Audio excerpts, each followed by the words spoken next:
some help here! Hey guys, LevelCap here. Today I've got an episode of Sniper Sunday Hardline Edition. We'll be using the R700LTR bolt-action sniper rifle. And for those of you unfamiliar with Sniper Sunday, we play the Recon class, we use sniper rifles, and we try and improve upon our play tactics, as the Recon class requires an entirely different playstyle from most other classes. Range is your friend. Now traditionally in Battlefield 3 and Battlefield 4, the Recon class, especially with bolt actions and DMRs, wasn't exactly an aggressive playstyle. You could try it out, and if you were a good enough marksman, you could make it work, but ultimately playing other classes was much more effective in the front lines. However, this time around it looks like the Recon class is getting some fairly powerful sidearms like the Tech 9 to help it dish out some serious damage in close quarters. And right there, I managed to thwart X Factor's attempt at getting some road kills. Now, thanks to some early stats from Synthic.com, we can confirm that the R700LTR is basically an M40A5 from Battlefield 4. The stats are virtually identical. Now, I can't confirm that these are going to be the stats when the game launches.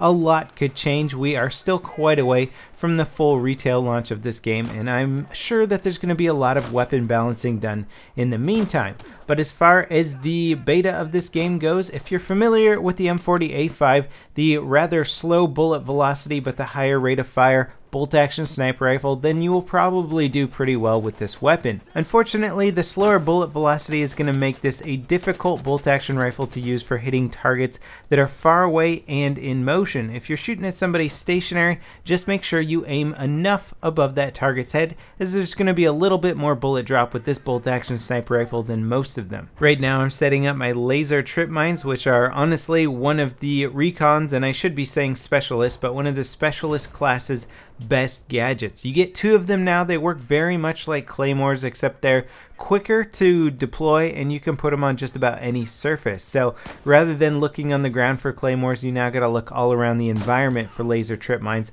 and it makes it a little bit trickier to anticipate where somebody's going to place them.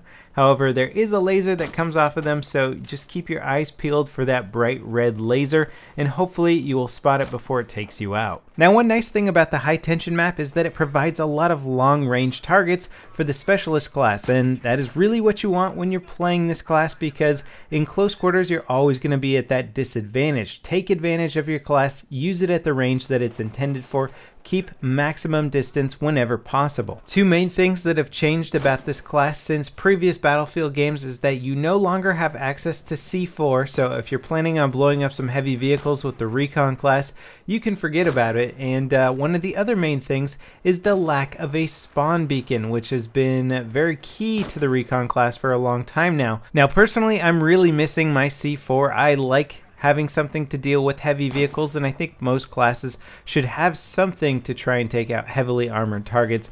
But as far as the spawn beacon goes, I'm kind of liking that the Recon class doesn't have it anymore, just because you could always place it in these weird little areas, and then all of a sudden an entire squad could pop up behind you and you had no idea because there was a spawn beacon hidden in a bathroom somewhere. And although in most games it wasn't really being used to its full effect, every now and then you would run into a very organized squad that was placing spawn beacons all over the place, and it became very difficult to try and clear out your back lines and maintain an actual front line where the enemy hadn't gotten past you.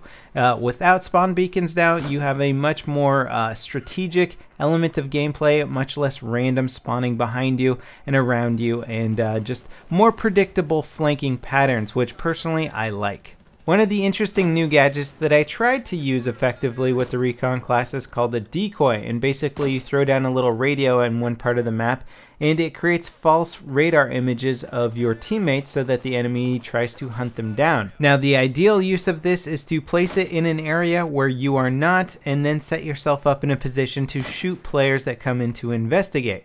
Now, it sounds relatively simple, but actually getting the decoy beacon in a location that you are not and is actually a good ambush spot is much harder than you think, especially on a game of Heist when your team is really being quarantined and shot and hard to get to areas.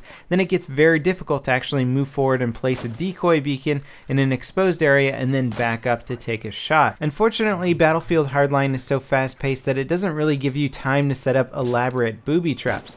Now, alternatively, you could throw down the decoy in an area where you're located, like in perhaps one of the tall skyscrapers, just giving the enemies a lot of false radar signatures and hoping that it basically points them in the wrong direction. However, I find that if there's a lot of hostile radar signatures in an area, it's just going to make the enemies on high alert rather than trying to be stealthy and sneak up on them. So it's just going to put them on their ultra twitch reflexes and ready for just about anything, and I didn't find it too effective in general. Overall, I really am liking the Specialist class. The R700 is a decent bolt-action sniper rifle. I'd be very interested in trying out some of the better, longer range sniper rifles. The Tech 9, as you can see here, is an absolute beast, and I have no problem taking out multiple targets with it. So this is a great balancing factor so that you're not reliant on some sort of ridiculous sidearm like a Magnum to try and take out a bunch of guys in close quarters. You now have something that can really dish out the damage. Not having C4, on the other hand, really made me shy away from game modes like Blood Money, where there are more heavy armored vehicles. Playing Heist worked out well though, mostly infantry targets, and this class really did excel. So that pretty much wraps it up for this episode of Sniper Sunday. As always guys, thanks for watching, and I'll see you next time. This is LevelCap, signing off.